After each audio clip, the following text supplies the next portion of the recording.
2 ദിവസത്തെ നോമ്പ് തുറ വിശേഷങ്ങളാണ് ഈ ഒരു വ്ളോഗിൽ ഞാൻ ഉൾപ്പെടുത്തിയിട്ടുള്ളത്. അപ്പോൾ നോമ്പ് 2ഉം 3ഉമാണ് കേട്ടോ കാണിക്കുന്നത്. അപ്പോൾ രണ്ടാമത്തെ ദിവസം ഞാൻ ഒന്ന് ഡീറ്റെയിൽ തന്നെ കാണിക്കുന്നുണ്ട്, കുറച്ച് റെസിപ്പിയും കാര്യങ്ങളൊക്കെ കാണിക്കുന്നുണ്ട്.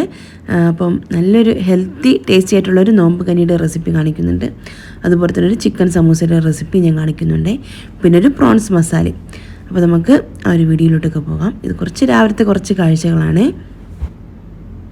നമ്മളെപ്പോഴും ഉച്ചയൊക്കെ കഴിഞ്ഞിട്ടാണ് കേട്ടോ എപ്പോഴും കിച്ചണിലോട്ട് പോകാറുള്ളത്. അപ്പം നമുക്ക് ആദ്യം തന്നെ ഞാൻ ഒരു കഞ്ഞിക്കുള്ള റെസിപ്പിയാണ് കേട്ടോ കാണിക്കുന്നത്. ആദ്യം ഒരു ബൗളിലോട്ട് 1/2 കപ്പ് മട്ട പച്ചരിയിൽ ചുമന്ന പച്ചരി അതാണ് ഞാൻ എടുത്തിട്ടുള്ളത്.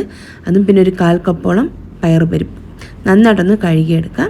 ഇനി ഇതിലേക്ക് നമുക്കിനി ചേർക്കാനുള്ളത് ഒരു തക്കോലയിൽ, അത് സ്റ്റാർ അനീസ് എന്ന് പറഞ്ഞ സംഭവം ഇട്ടത് ഒരെണ്ണം ചേർത്ത് കൊടുക്കാം. പിന്നെ 1/2 ടീസ്പൂൺ ഉലുവ ചേർത്ത് കൊടുക്കാം. പിന്നെ 2 ടീസ്പൂൺ ആശാളി കുതിർത്തതാണ്. ഇന്നലെ നമ്മൾ തരിക്കഞ്ഞി വെച്ച സമയത്ത് ചേർത്തിട്ടുണ്ടായിരുന്നില്ല, അതിനുവേണ്ടി കുതിർത്ത് വെച്ചിട്ടുള്ളതാണ് കേട്ടോ. അത് ഞാൻ ഫ്രിഡ്ജിൽ വെച്ചിരുന്നതാണ്. അതിൽ നിന്നൊരു 2 ടീസ്പൂൺ ചേർത്ത് കൊടുക്കാം. പിന്നെ 1 ടീസ്പൂൺ കല്ലുപ്പും കൂടെ ചേർത്ത് കൊടുക്കുന്നുണ്ട്. പിന്നെ 1/2 കപ്പ് നല്ലോണം ക്ലീൻ ചെയ്തെടുത്തിട്ടുള്ള വെളുത്തുള്ളി, പിന്നെ ഒരു 1/2 കപ്പോളം ചെറിയ ഉള്ളിന്ന് അരിഞ്ഞതാണ് കേട്ടോ, അതും ഒരു 1/2 കപ്പ് എടുക്കാം.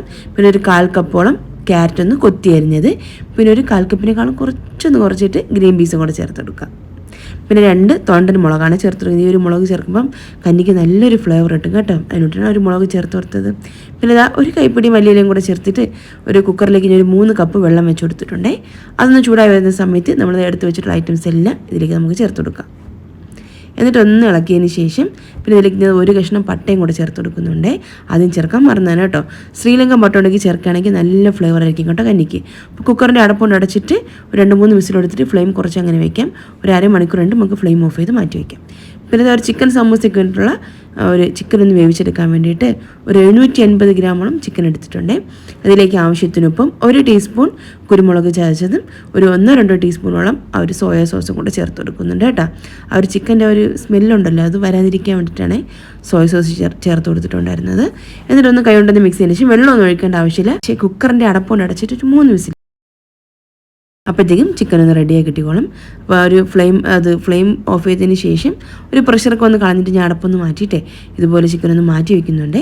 എന്നിട്ട് ഞാൻ പിന്നെ ഇതാ കുറച്ച് ഗ്രീൻ പീസും കുറച്ച് ഉപ്പും വെള്ളമൊക്കെ ഒഴിച്ചിട്ട് ഒരു ഗ്രീൻ പീസ് ഒന്ന് വേവിച്ചെടുക്കാനായിട്ട് വെച്ചിട്ടുണ്ട്.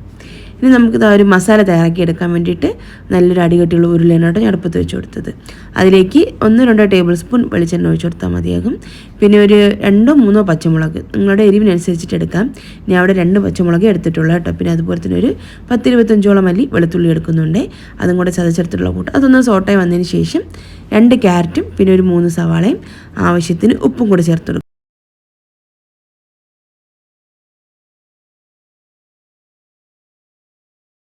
നന്നായിട്ടൊന്ന് വഴറ്റിയെടുക്കുന്നുണ്ട്. എന്നിട്ട് നമുക്കിതിലേക്ക് ഇതാ വേവിച്ച് വെച്ചിട്ടുള്ള ഒരു ഗ്രീൻ പീസ് 1/4 കപ്പോ 1/2 കപ്പോ ചേർത്തെടുക്കാം. നമ്മുടെ ഇഷ്ടത്തിനനുസരിച്ച് ചേർക്കാൻ കേട്ടോ ഈ ഒരു ഐറ്റംസ്. അപ്പോൾ അത് അത്രയും കൂടെ ചേർത്ത് എല്ലാം കൂടെ ഒന്ന് ഒതുക്കിയെടുത്തതിന് ശേഷം നമുക്കിത് അതിലേക്ക് വേവിച്ച് വെച്ചിട്ടുള്ള ഒരു ചിക്കനും ചേർത്തെടുക്കാം. ഒന്നെങ്കിൽ മിക്സിയുടെ ജാറിലിട്ടിട്ട് ഒന്ന് ക്രഷ് ചെയ്തെടുക്കാം, അല്ലെങ്കിൽ ഫോർക്കോ എന്തെങ്കിലും വെച്ചിട്ട് ഇതുപോലെ ഒന്ന് പിച്ചെടുത്താലും മതിയാകും. പിന്നെ നമ്മൾ ആ ഒരു ചിക്കൻ വേവിച്ചിട്ടുള്ള ഒരു വെള്ളമാണ് കേട്ടോ, ഒരു ചിക്കൻ ബ്രോത്ത്, അതും കൂടെ ഇതിലേക്ക് ചേർത്തെടുക്കാം. പിന്നെ ഇത് 1 ടീസ്പൂൺ ഗരം മസാല പൊടിച്ചതും 2 ടേബിൾ സ്പൂൺ കുരുമുളകിൻ്റെ പൊടിയാനായിട്ട് ചേർത്തെടുക്കുന്നത്. പച്ചമുളക് ഇഷ്ടമുള്ളവരാണെന്നുണ്ടെങ്കിൽ അതൊരു 1-2 ഒക്കെ വേണമെങ്കിൽ നമുക്ക് ഇതിലേക്ക് അരിഞ്ഞ് ചേർത്ത് കൊടുത്താലും മതി. അപ്പം ഞാൻ ഇത്രയും കൂടെ ചേർത്തിട്ട് ഒന്ന് ഇളക്കി കൊടുക്കുന്നുണ്ട്. ഇനി നമുക്കിതിലേക്ക് ഒരു പൊടിയും കൂടെ ചേർക്കേണ്ട, ഒരു മസാലപ്പൊടിയും കൂടെ ചേർത്ത് കൊടുക്കാം. ഒരു 1.5 ടേബിൾ സ്പൂണോളം പെരിഞ്ജീരകത്തിൻ്റെ പൊടിയാണ് ഇനി ചേർക്കാൻ പോണത്. നല്ല ഫ്ലേവർ ആയിരിക്കും കേട്ടോ ഒരു സമൂസയ്ക്ക്, അതിന് വേണ്ടിയിട്ടാണ് ഒരു പെരിഞ്ജീരക പൊടി ചേർത്ത് കൊടുത്തത്. നന്നായിട്ട് എല്ലാം കൂടെ ഒന്ന് ഇളക്കി യോജിപ്പിക്കാം. ഇനി നമുക്കിത് ഇതിലേക്ക് വീണ്ടും ഒരു 2 സവാള ഫ്രഷായിട്ട് കട്ട് ചെയ്തിട്ട് അതും കൂടെ ചേർത്തെടുക്കാം കേട്ടോ. ഇതിനൊരു പ്രത്യേക സ്വാദാണ്. പിന്നെ ഒരു കൈപ്പിടിയോളം മല്ലിയില ഒന്ന് ചെറുതായിട്ട് അരിഞ്ഞതും കൂടെ ചേർത്ത് എല്ലാം കൂടെ നന്നായിട്ടൊന്ന് ഇളക്കി യോജിപ്പിക്കാം. അപ്പോൾ നമുക്ക് ഈ ഒരു ചേർത്തിട്ടുള്ള സവാളയ്ക്ക് വേണ്ടിയിട്ടുള്ള ഉപ്പ് കുറച്ചും കൂടെ നമുക്കിതിലേക്ക് ചേർത്ത് കൊടുക്കാം. എന്നിട്ട് നന്നായിട്ടെല്ലാം കൂടെ ഒന്ന് ഇളക്കി ഒന്ന് യോജിപ്പിക്കാം. മസാല ഒന്ന് തണുത്ത് വരട്ടെ. ആ ഒരു ടൈം തൊട്ട് നമുക്ക് പ്രോൺസ് മസാലയ്ക്കുള്ള കാര്യങ്ങളൊക്കെ നോക്കാം. അപ്പോൾ ഞാൻ അവിടെ 500 ഗ്രാമോളം പ്രോൺസ് എടുത്തിട്ടുണ്ട്. ഇതിലേക്ക് ആവശ്യത്തിന് ഉപ്പും 1/2 ടീസ്പൂൺ മഞ്ഞൾപ്പൊടി, 1 ടീസ്പൂൺ പെരിഞ്ജീരകപ്പൊടി, 1 ടീസ്പൂൺ കാശ്മീരി ചില്ലി പൗഡർ, ഇത്രയും കൂടെ ചേർത്തിട്ട് ഒന്ന് മാരിനേറ്റ് ചെയ്ത് മാറ്റി വയ്ക്കാം. പിന്നെ ഇതാ ഒരു പാനിലോട്ട് വെളിച്ചെണ്ണ ഒഴിച്ച് ഒരു പ്രോൺസ് ഒക്കെ വെച്ചിട്ട് ഒന്ന് ഫ്രൈ ആക്കി എടുക്കുന്നുണ്ട്.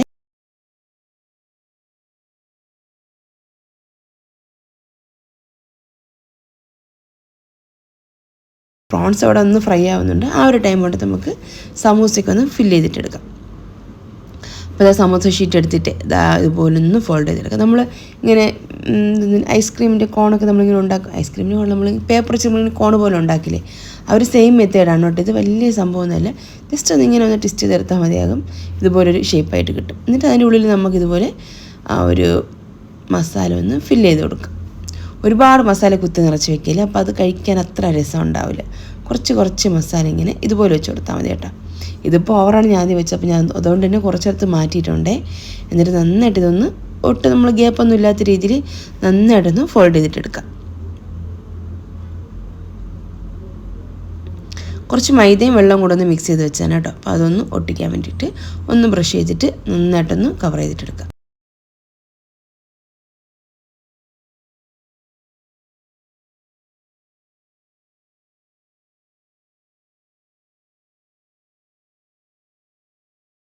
ഒരെണ്ണം റെഡി ആയിട്ടുണ്ടേ.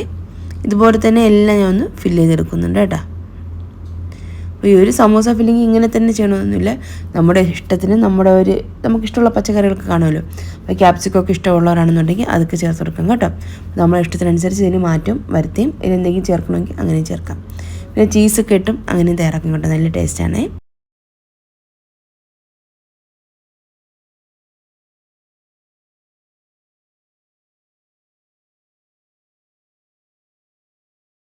അപ്പോൾ സമൂസയൊക്കെ ഞാൻ ഒരു 10 തയ്യാറാക്കി എടുക്കുന്നുണ്ട് കേട്ടോ. ഇപ്പോൾ എല്ലാ മസാലയും ഒരുമിച്ച് എടുക്കുന്നില്ല, ഈ ഒരു സെയിം മസാല വെച്ചിട്ട് തന്നെ നമുക്ക് പല രീതിയിൽ നമുക്ക് പല സ്നാക്സും തയ്യാറാക്കി എടുക്കാം. അപ്പോൾ ഞാൻ ഇന്ന് സമൂസ വെച്ചു, അപ്പോൾ നാളെ ചിലപ്പം കട്ട്ലറ്റ് ആയിരിക്കും കേട്ടോ. അപ്പം സമൂസയ്ക്ക് ഇത് മതി ഫില്ലിങ്. നമ്മൾ കട്ട്ലറ്റ് ചെയ്യുമ്പം കുറച്ചും കൂടെ വേറെ ഐറ്റംസൊക്കെ ചേർക്കാനുണ്ട്. അപ്പോൾ എല്ലാം ഇതുപോലെ ഒന്ന് ഞാൻ ഫില്ല് ചെയ്തിട്ടൊന്ന് മാറ്റി വയ്ക്കുന്നുണ്ട്. അപ്പോൾ ഇതിനിടയ്ക്ക് തന്നെ നമ്മുടെ പ്രോൺസ് ഒന്ന് ഫ്രൈ ആക്കാൻ വെച്ചിട്ടുണ്ടായിരുന്നു, അതൊന്ന് ഏകദേശം ഒന്ന് റെഡിയായി വന്നിട്ടുണ്ട് കേട്ടോ. സമയം വരുന്നു, പെട്ടെന്ന് നമുക്ക് ജോലി തീർക്കാനുണ്ട്. അപ്പോൾ ആ ഒരു പ്രോൺസ് ഒന്ന് ഫ്രൈ ആക്കിയിട്ടൊന്ന് എടുക്കാം. റെഡി ആയിട്ടുണ്ട്, ഇത്രയും ഫ്രൈ ആയാൽ മതി. നമുക്കതിന് വേറൊരു പാത്രത്തിലോട്ട് മാറ്റാം. അപ്പോൾ ആ ഒരു പാനിലോട്ട് ഓയിൽ കുറവായിരുന്നു കേട്ടോ, അതുകൊണ്ട് തന്നെ ഞാൻ വീണ്ടും ഒരു 2-3 ടീസ്പൂൺ വെളിച്ചെണ്ണ ചേർത്ത് കൊടുക്കുന്നുണ്ട്. പിന്നെ ഇതാ ഇഞ്ചി, വെളുത്തുള്ളി, പച്ചമുളകും കൂടെ ചതച്ചെടുത്തിട്ടുള്ള കൂട്ടാണ്. 2 പച്ചമുളകും 1 കഷ്ണം ഇഞ്ചി, ഒരു 8-10 അല്ലി വെളുത്തുള്ളിയും കൂടെ ഒന്ന് ചതച്ചെടുത്തിട്ടുള്ളതാണ്. അതൊന്ന് സോട്ട് ചെയ്തതിന് ശേഷം അതിലേക്കൊരു 3 സവാള ഞാൻ ഇതിന് ചേർത്ത് കൊടുക്കുന്നുണ്ട്. അപ്പോൾ നമ്മുടെ ഇഷ്ടത്തിനനുസരിച്ചിട്ട് സവാളയുടെ എണ്ണം കൂട്ടുകയോ കുറയ്ക്കുകയൊക്കെ ചെയ്യാം. അപ്പോൾ 2 തൊട്ട് 3 വരെ ആകാം. അപ്പോൾ കറി കൂടുതൽ വേണമെന്നുള്ളതുകൊണ്ടാണ് ഞാൻ ഒരു 3 എടുത്തത്. 3 ആണെങ്കിലും അധികം വലിപ്പമുള്ളതൊന്നുമല്ല, ഒരു മീഡിയം സൈസൊക്കെ ഉള്ളതാണ് കേട്ടോ. അപ്പോൾ ആ ഒരു സവാളയൊക്കെ ചേർത്തിട്ട് ഒന്ന് വഴിച്ചെടുക്കുന്നുണ്ട്. ഇത് അവിടെ റെഡിയായി വന്നിട്ടുണ്ട് കേട്ടോ. റെഡിയെന്ന് വെച്ചാൽ ആ ഒരു അരിയൊക്കെ നന്നായിട്ടൊന്ന് വെന്ത് വന്നിട്ടുണ്ട്. ഇനി നമുക്ക് അതിലേക്ക് ചേർത്തിട്ടുള്ള ഒരു സ്റ്റാർ അനീസും ആ ഒരു പട്ടയൊക്കെ ഒന്ന് എടുത്ത് മാറ്റാം. അതിനുശേഷം തവിടൊന്ന് ഉടച്ചു കൊടുക്കാം. പിന്നെ ഒരു കന്നിക്കുള്ള അരപ്പാണ് കേട്ടോ. ഒരു 3/4 കപ്പോളം തേങ്ങ ചിരകിയതിലോട്ട് 1/2 ടീസ്പൂൺ മഞ്ഞൾപ്പൊടി, 8-10ഓളം ചെറിയ ഉള്ളി, 2 ടീസ്പൂൺ പെരുംജീരകം, ആവശ്യത്തിന് വെള്ളം കൂടി ഒഴിച്ചിട്ട് നല്ല മഷി പോലെ അരച്ചെടുക്കണം കേട്ടോ. നല്ല ഫൈൻ പേസ്റ്റ് തന്നെ അരച്ചെടുക്കണം കഞ്ഞിക്ക്. എങ്കിലും അതിനൊരു ടേസ്റ്റ് നമുക്ക് കുടിക്കുമ്പം ഇങ്ങനെ തൊണ്ടയിലിങ്ങനെ തട്ടിയിട്ട് ഇത്തിരി ബുദ്ധിമുട്ടായിരിക്കും തേങ്ങ അരയാതെ കിടന്നു കഴിഞ്ഞാൽ. അപ്പോൾ അതുകൊണ്ട് തന്നെ നല്ലോണം അരച്ചെടുക്കാം. അപ്പോൾ നമ്മൾ ചൂടുവെള്ളം കേട്ടോ ഞാൻ ഇപ്പോൾ ചേർത്ത് കൊടുക്കുന്നത്. നമ്മുടെ ആ ഒരു കഞ്ഞിയുടെ കൺസിസ്റ്റൻസിക്ക് അനുസരിച്ചിട്ട് വെള്ളം ചേർത്ത് കൊടുക്കാം. അപ്പോൾ ഉപ്പൊക്കെ പാകമാണോ നോക്കുന്നൊന്നുമില്ല. നോമ്പ് തുറന്നതിന് ശേഷം ഉപ്പ് കുറവാണെങ്കിൽ കുടിക്കുക, അത്രേ ഉള്ളൂ കേട്ടോ. പിന്നെ അത് 1 കഷ്ണം രമ്പയിലും കൂടെ ചേർത്തിട്ട് കഞ്ഞി നമ്മൾ അരപ്പ് ഒഴിച്ച് കഴിഞ്ഞാൽ നമ്മൾ തിളപ്പിക്കാനായിട്ട് പാടില്ല കേട്ടോ. എന്നിട്ട് അടച്ചൊന്ന് മാറ്റി വയ്ക്കാം. ഇനി ആ ഒരു പ്രോൺസിലേക്ക് കൊണ്ടുള്ള മസാലയാണ്. ഒരു 1/4 ടീസ്പൂൺ മഞ്ഞൾപ്പൊടിയും, ഒരു 1/4 ടീസ്പൂണോളം പെരുംജീരകപ്പൊടി, 1/2 ടീസ്പൂൺ മുളക് പൊടി, പിന്നെ ഒരു 1/4 ടീസ്പൂൺ ഗരം മസാല പൊടിച്ചതും കൂടെ ചേർത്തെടുക്കുന്നുണ്ട്. എന്നിട്ട് ഒന്ന് സോട്ടതിന് ശേഷം കുറച്ച് ഉപ്പ് ചേർത്ത് കൊടുക്കാം കേട്ടോ.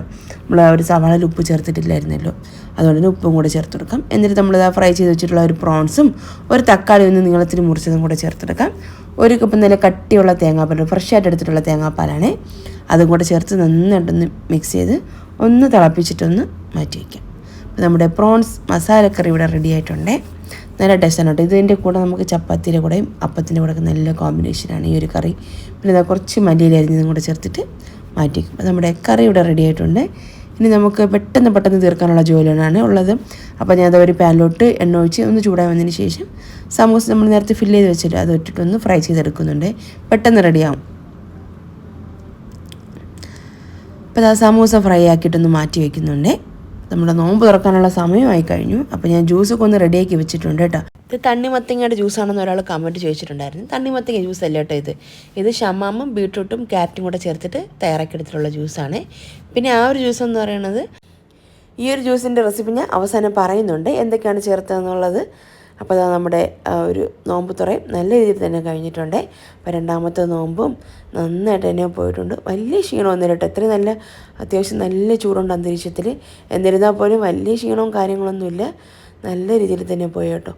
പിന്നെ അതാ ഇടയത്താഴത്തിനുള്ള ഒരു അപ്പമാണ് ഇവിടെ തയ്യാറാക്കിയെടുക്കുന്നത്. അതിനുള്ള മാവ് ഇതാ നന്നായിട്ട് ഫെർമെൻറ്റ് കറക്റ്റായിട്ട് കിട്ടിയിട്ടുണ്ട് കേട്ടോ. അപ്പോൾ മാവൊക്കെ ഒന്ന് കലക്കൊന്ന് എടുത്തിട്ടുണ്ട്. പിന്നെ അത് അപ്പച്ചട്ടിയിലോട്ട് മാവ് ഒഴിച്ചിട്ടൊന്ന് ചുറ്റിച്ചെടുക്കുന്നുണ്ട്. നല്ല സോഫ്റ്റ് ആയിട്ടുള്ള നല്ല കാണാനൊക്കെ നല്ല രസമുള്ളൊരു അപ്പമാണ് ഇവിടെ തയ്യാറാക്കി എടുത്തിട്ടുള്ളത്. അപ്പോൾ ഈ ഒരു അപ്പവും ഒരു പ്രോൺസ് തേങ്ങാപ്പാൽ കുഴിച്ചിട്ടുള്ള ഒരു കറിയായിട്ട് നല്ല കോമ്പിനേഷനാണ്.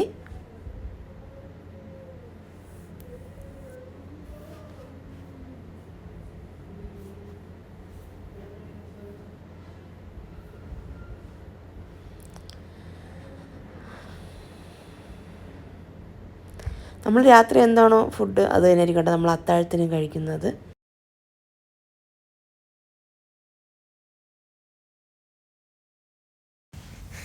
റമദാനിൻ്റെ 3 വിശേഷങ്ങളാണ് ഇനി കാണിക്കുന്നത്. പിന്നെ അതാ ഒരു മിക്സി ജാറിലിട്ട് ഞാൻ പറഞ്ഞില്ലേ നേരത്തെ ഒരു ജ്യൂസ് കാണിച്ചിട്ടുണ്ടായിരുന്നല്ലോ, അതിൻ്റെ റെസിപ്പിയാണ് പറഞ്ഞു തരുന്നത്. ഒരു പകുതി ഷമാം എടുക്കുന്നുണ്ട് കേട്ടോ, മറ്റേ മസ്ക് മിലൺ.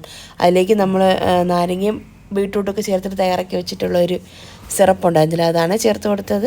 ആവശ്യത്തിന് വെള്ളവും കൂടി ഒഴിച്ചിട്ട് നല്ലോണം ഒന്ന് അരിച്ചെടുക്കാം. അപ്പോൾ അതാ ജ്യൂസ് നല്ല കാണാനും നല്ല കളർഫുള്ളാണ്, കുടിക്കാനും നല്ല ടേസ്റ്റാണ് കേട്ടോ ഈ ഒരു ജ്യൂസ്.